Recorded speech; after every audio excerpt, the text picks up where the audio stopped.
இன்னைக்கு நானே ஒரு சொத்து வாங்குறேன், ஒரு 10 ஏக்கர் சொத்து வாங்குறேன் இன்னைக்கு டேட்ல. அதுல ஒரு இடத்துல ஒரு பிள்ளையார் கோயில் இருக்கட்டும், அதனால என்ன? நான் என்னுடைய 10 ஏக்கர் சொத்தை வாங்குறேன், அந்த பிள்ளையார் கோயிலை வணங்கி வழிபடக்கூடிய நம்பிக்கையாளர்கள் தாராளமா வரலாம்னு நான் அலோவ் பண்றேன்.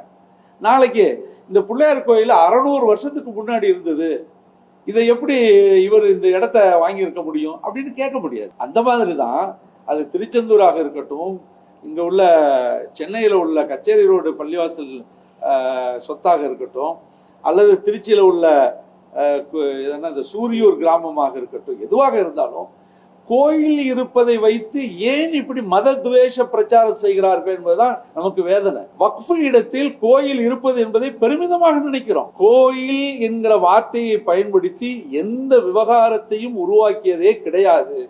இதுவரையிலும் கோயிலை சுட்டிக்காட்டி கிளைம் செய்ததும் கிடையாது என்பது பதிவாக்கப்பட வேண்டிய